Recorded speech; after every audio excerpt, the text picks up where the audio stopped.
Cuando hablamos de un concepto general de física, podemos decir que es una ciencia fundamental destinada a estudiar y describir el comportamiento de los fenómenos existentes en la naturaleza, es decir, todo aquello que ocurre en nuestro universo. Hablamos de naturaleza cuando nos referimos a todo aquello que el hombre no ha podido crear o no ha modificado. Por otra parte, el término fenómenos hace referencia a las variaciones o cambios experimentados por un cuerpo cuando en dicho cuerpo se produce un efecto o consecuencia originado por una causa. En este sentido, podemos establecer que la relación causa-efecto es recíproca, es decir, toda causa genera un efecto y todo efecto proviene de una causa. Como ejemplos de fenómenos podemos mencionar la caída de un cuerpo, la combustión de un material, la oscilación de un péndulo, entre muchos otros. Ahora, es importante destacar que la física se encarga del estudio de los llamados fenómenos físicos, que son aquellos en los que la materia que conforma los cuerpos que intervienen en el fenómeno no sufre ninguna alteración. Por ejemplo, un tornillo de hierro que cae de una mesa al piso conserva su materia de igual forma durante todo el fenómeno de la caída. Sin embargo, hay otros fenómenos estudiados por otras ciencias, como por ejemplo la química. En este caso, la materia cambia durante el fenómeno, como es el ejemplo de la combustión de un trozo de madera. En este cuerpo, la materia cambia antes y después de la combustión. Otro ejemplo de fenómenos estudiados por otras ciencias son las de los seres vivos, que estudia la biología, por ejemplo, la reproducción celular o la germinación de una semilla. Pero para delimitar los conceptos introductorios de la física, que es nuestro objeto de estudio, nos referiremos ahora al concepto de mecánica clásica, que es una rama de la física que estudia el estado de movimiento o reposo de los cuerpos y las causas que los modifican.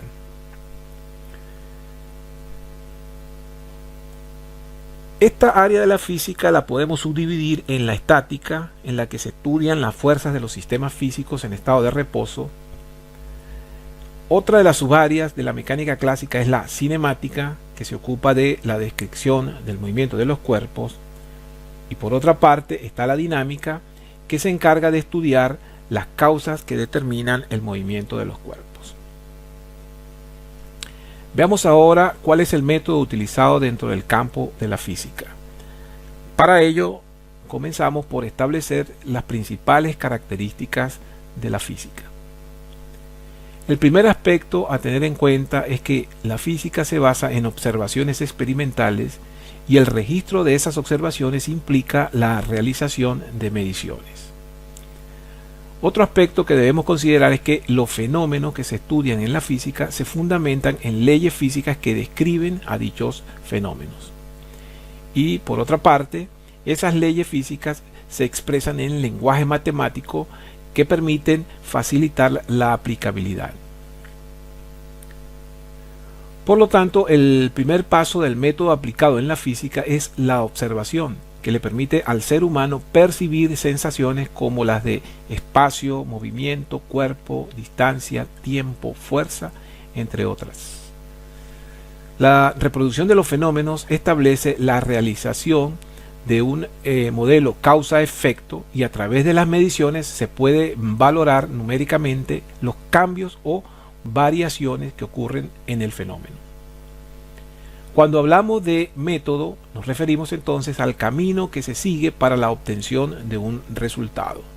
El estudio de los fenómenos físicos se basa en lo que se conoce como el método científico.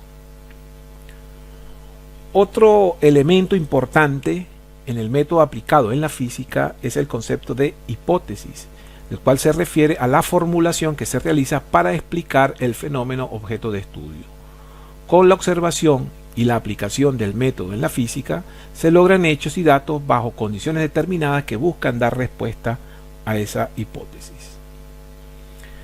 Cuando realizamos el proceso de medición de los cambios de un fenómeno físico, es necesario tener en cuenta los conceptos vinculados a magnitudes. En este sentido, una magnitud la podemos definir como una característica o propiedad de un cuerpo, fenómeno o sustancia que puede ser cuantificada o puede ser medida. Algunos ejemplos de magnitudes físicas son, por ejemplo, la longitud, la masa, el tiempo, la velocidad, entre otros. Por otra parte, el concepto de medición se refiere al proceso basado en una comparación que nos permite determinar el valor de una magnitud física. El resultado obtenido en la medición recibe el nombre de medida y tiene dos partes, la cantidad o magnitud y la unidad de medida. Cuando hablamos de un instrumento de medición, entonces nos estamos refiriendo a esos dispositivos que utilizamos para obtener en forma directa el valor de una cantidad física durante un proceso de medición. Estos instrumentos pueden mostrar los valores a través de escalas graduadas, en cuyo caso se habla de instrumentos analógicos, o pueden mostrar las medidas a través de display o pantallas, en cuyo caso ahora hablamos de instrumentos digitales. Finalmente, cuando hablamos de la unidad de medida, nos referimos al patrón de referencia utilizado para cuantificar una cantidad física. La unidad de medida tiene un valor unitario y se le asocia un símbolo con una letra mayúscula o minúscula, como por ejemplo la letra M, que se utiliza para representar a la unidad del metro. Veamos ahora el concepto de Sistema Internacional de Unidades de Medida, que básicamente, cuando hablamos de este sistema, nos referimos al conjunto de unidades utilizadas para la representación de diferentes magnitudes. Es un sistema internacional que determina cuáles son los patrones que vamos a utilizar para diferentes unidades de medida en diferentes magnitudes, sobre todo en el campo de la física.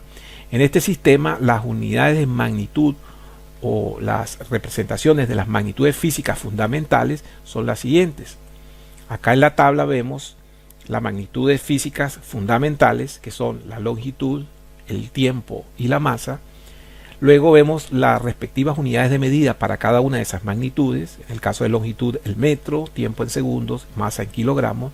Y luego vemos el símbolo, que son letras, en este caso para el metro la letra M en minúscula, para el segundo la S en minúscula, y para el kilogramo vemos que hay dos símbolos, una K y una G. Más adelante explicaremos por qué existen acá dos símbolos.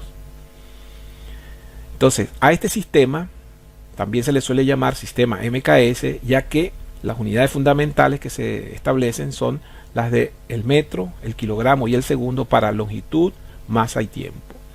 Y es, sin lugar a dudas, uno de los sistemas más utilizados en las diferentes áreas de la ciencia. También existen otros sistemas como el sistema CGS, cuyas unidades de medida son el centímetro para la longitud, el gramo para la masa y el segundo para el tiempo. En ciencias se usan muchas otras magnitudes físicas que se obtienen como una combinación de las diferentes magnitudes físicas fundamentales. Cuando tenemos ese tipo de magnitudes que se obtienen a partir de magnitudes fundamentales, entonces estamos hablando de magnitudes físicas derivadas, porque son obtenidas a partir de las magnitudes fundamentales. Por ejemplo, tomemos como referencia la unidad básica para una magnitud fundamental, que sería la unidad de longitud. En este caso, el sistema internacional establece que para la longitud la unidad principal es el metro, representado con la letra M. Una magnitud derivada podría ser entonces, por ejemplo, la unidad de superficie o de área. En este caso hablamos de una unidad que está vinculada a la unidad de longitud, pero en este caso, como hablamos de una unidad de superficie en otra dimensión, entonces hablamos de el metro cuadrado, que se puede definir como la superficie de un cuadrado que mide 1 metro de lado. En este caso, el símbolo utilizado para esta unidad de superficie o área es el metro a la 2 o metro cuadrado. En el caso de la unidad de volumen, también entonces podemos hablar de que es una unidad derivada del metro y nos referimos al metro cúbico. Lo podemos definir como el volumen de un cubo que mide 1 metro de arista. Y su símbolo en este caso sería M a la 3. Ahora, para poder trabajar en el campo de la física, tenemos que partir de que hay dos grandes categorías de magnitudes, que es lo que comúnmente vamos a llamar la clasificación de las magnitudes. Esas magnitudes físicas se clasifican en dos grandes tipos, las magnitudes escalares y las magnitudes vectoriales. Cuando hablamos de magnitudes escalares, nos estamos refiriendo a esas cantidades físicas que se expresan en forma completa simplemente dando su valor y su unidad de medida. Es decir, son aquellas magnitudes que solo tienen una cantidad o un valor. Para simbolizar un escalar se utiliza simplemente una letra que puede ser mayúscula o minúscula. Algunos de los ejemplos de magnitudes o cantidades escalares son, por ejemplo, la masa de un cuerpo. Si yo digo que un cuerpo tiene una masa de 3,5 kilogramos, estoy hablando de una magnitud escalar. Otros posibles ejemplos de magnitudes escalares podrían ser, por ejemplo, el tiempo o la distancia o la temperatura. ¿Qué quiere decir esto? Que simplemente entonces con dar el valor y la unidad ya estoy definiendo completamente la cantidad física que quiero expresar. Pero si por el contrario ahora nos referimos a magnitudes vectoriales, entonces aparece acá el concepto de vector que analizaremos en detalle más adelante. Hablamos de una magnitud vectorial cuando la cantidad física que queremos expresar tiene básicamente tres partes. Tiene la magnitud, que es lo mismo que tenía el escalar, pero adicionalmente hay una dirección y un sentido implícitos en esa magnitud. Esto se representa entonces mediante un segmento de recta dirigido que comúnmente se le conoce con el nombre de vector. Acá vemos entonces el segmento de recta dirigido y luego entonces vamos a ver las partes que lo conforman. Fíjense.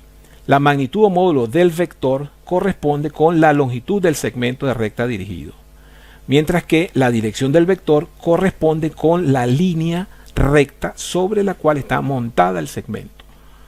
Nótese acá entonces que tenemos, esta sería la dirección, el segmento de recta dirigido es este que está acá, que es el vector, y el módulo de ese vector es la distancia que hay desde el punto de origen hasta el punto de finalización del segmento dirigido. Tenemos acá entonces módulo o magnitud del vector y dirección, en este caso horizontal. También hay una tercera característica que sería el sentido, que es hacia dónde se dirige o hacia dónde apunta ese segmento o ese vector. En este caso, este segmento podría estar orientado hacia la derecha, pero también pudiera estar orientado hacia la izquierda. Entonces, cuando hablamos de magnitudes que tienen dirección, módulo y sentido, estamos hablando de magnitudes vectoriales. Un ejemplo de una magnitud vectorial puede ser el siguiente. Un auto se mueve sobre un eje horizontal hacia la derecha con una velocidad de 5,25 metros por segundo. La magnitud, en este caso, es 5,25 metros por segundo, el módulo o el valor de la cantidad.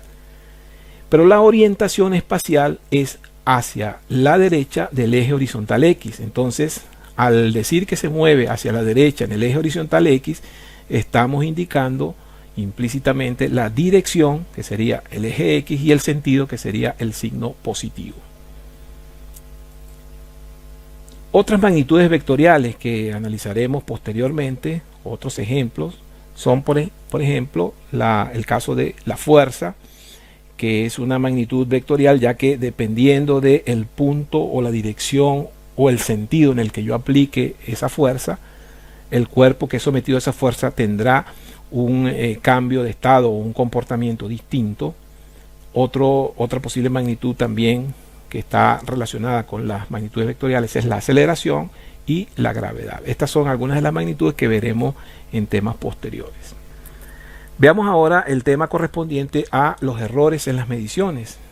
Como lo dijimos anteriormente, uno de los aspectos fundamentales en el proceso de observación en el campo de la física es observar y cuantificar las características del fenómeno que estamos observando. Y para ello entonces tenemos que registrar las cantidades que generalmente se derivan del uso de instrumentos. Y cuando utilizamos instrumentos y realizamos procesos de medición, se cometen algunos errores.